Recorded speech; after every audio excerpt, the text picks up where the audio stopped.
আসসালামু আলাইকুম। আমি সাইফুল ইসলাম।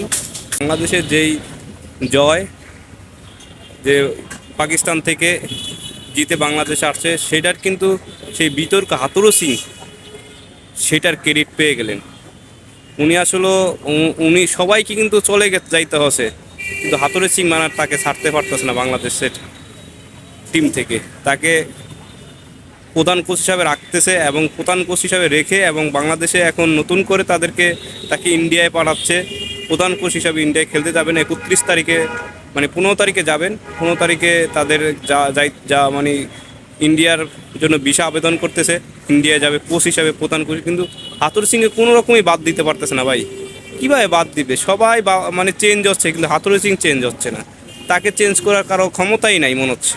মানে সে এই জায়গায় থাকবে, সেটা দখল করে আছে, সে থাকবে, সে একটা কাজই করবে, অবশ্যই কাজ করবে সে। এরকম একটা আমাদের বাংলাদেশে কিন্তু লোকাল অনেক কোচ আছে, সব কিছু অবদান কিন্তু লোকাল কোচের। লোকাল কোচ কিন্তু সব কিছু অবদান, লোকাল কোচ এগুলো করতেছে। লোকাল কোচের কোনো এই সাকিবুল হাসান লোকাল কোচের দিয়ে এরকম হয়েছে। যত খেলোয়াড় দেন বাংলাদেশ সব লোকাল কোচই তৈরি করছে। লোকাল কোচের অবদান, সব কিছু অবদান লোকাল কোচের। লোকাল কোচ এগুলা, ওনারা কোনো ভ্যালু নাই তাদের।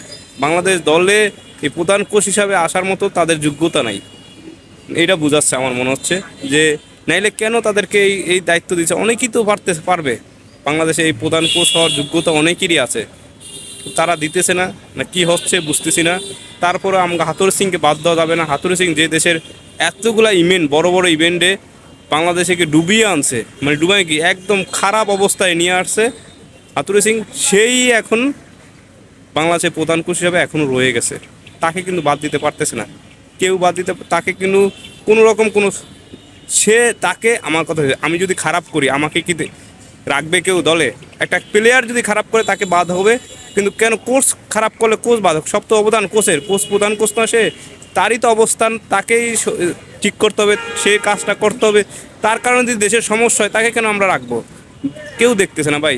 এখন দেখেন প্রধান নির্বাচক চেঞ্জ হয়েছে, আমাদের যে সভাপতি ছিল সে চেঞ্জ হয়েছে, পাপন সাহেব চেঞ্জ হয়ে নতুন আইছে, সবাই তো চেঞ্জ হয়েছে। তাইলে দেশের সরকার চেঞ্জ হয়েছে, তারপরেও উনি চেঞ্জ হচ্ছে না।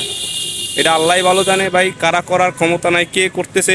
আমি বলবো আপনারা যদি এই শেয়ার করে দেন, অন্যকে দেখার সুযোগ করেন যে আসলে এটা সত্যি কিনা, মানুষের কেন এরকম বাংলাদেশের কোচ চেঞ্জ হচ্ছে না কেন? এটা হওয়া উচিত। আমার জানাতে বাংলাদেশের প্রধান কোচ চেঞ্জ হওয়া উচিত। বাংলাদেশে যারা লোকাল কোচ আছে তাদেরকে আনা হোক, এটা সবচেয়ে ভালো হবে। সবাই আল্লাহ হাফেজ, দোয়া করবেন। আসসালামু আলাইকুম। সবাই ভালো থাকবেন, সুস্থ থাকবেন, এই কামনা।